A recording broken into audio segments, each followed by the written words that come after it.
Okay, wrestling fans, pro wrestling fans, I just have a little theory for you. This theory is not officially endorsed by Vince Russo or by anybody. It's just my theory.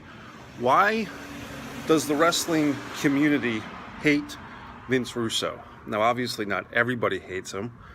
Steve Austin's spoken with Vince many times. Conrad Thompson always tries to defend Vince Russo against people like Eric Bischoff and at times Bruce Pritchard. But why do so many wrestling inside people and even the fans seem to think they hate Vince Russo? They've never met the guy, they've never spoken to the guy. My theory is this.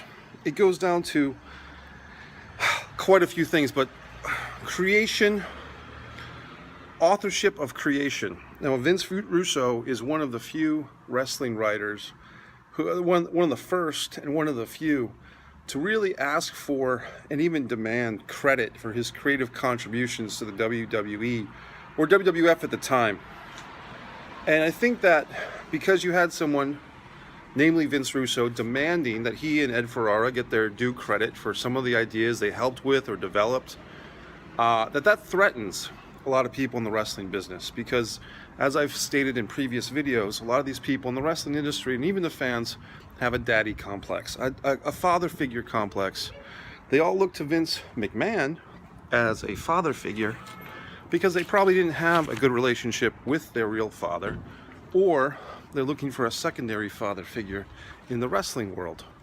So when that power or authority of Vince McMahon is challenged a bit or shaken or questioned, these wrestling supposed insiders and idiot fans feel threatened.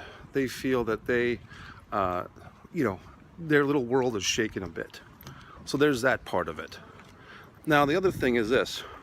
A lot of people out there have never written anything creative. They've, unless it was in a school assignment when they're in third grade, what I did for school vacation, they never wrote a movie script like I have, released by Lionsgate. They've never worked on films, they've never directed films, stage plays, poetry. They've never done any of that.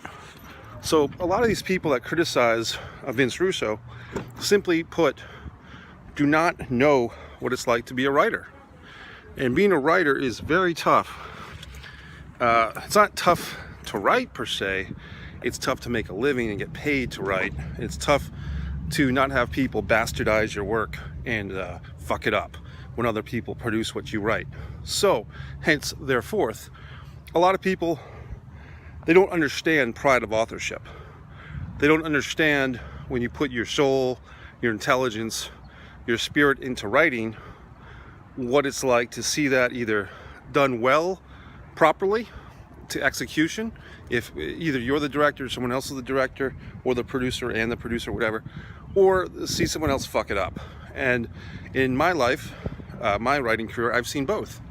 I've directed things, produced things that I wrote that I was very happy with, and sometimes when other people, produce and or direct, sometimes that's great, and sometimes it's not. So, pride of authorship is something that many wrestling fans, because they're used to just playing with action figures and wearing Brock Lesnar Suplex City t-shirts, they have no comprehension or appreciation of.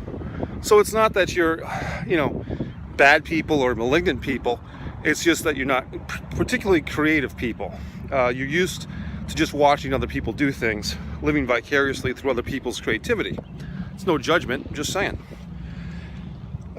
You listen to these Bruce Pritchard podcasts with Conrad Thompson, and a lot of times Conrad will say, well, hey, that was a great idea, from the Attitude Era, or, who came up with that idea? And a lot of times Bruce's pat answer is, well, I don't, something to the effect of, I'm not quoting, but something to the effect of, I don't know who came up with the idea, but Vince McMahon took the credit, which typically is the case these days. Pritchard doesn't seem to remember a lot about the credit of who actually did something, but it's usually Vince McMahon, not Russo, who took the credit for most of these ideas. And hey, power to him.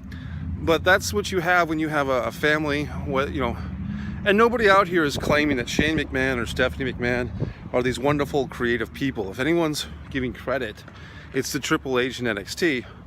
But no one's singing a song about how creative Stephanie is, or shucking Shane McMahon or Linda McMahon. So that's the story, folks. It really comes down to this. Vince Russo, like myself, demands that his creativity, his creative contributions are respected and appreciated with his name on it, and Ed Ferrara to a lesser extent. But that threatens most wrestling fans and people inside the wrestling industry, because they all have a daddy complex towards Vince McMahon.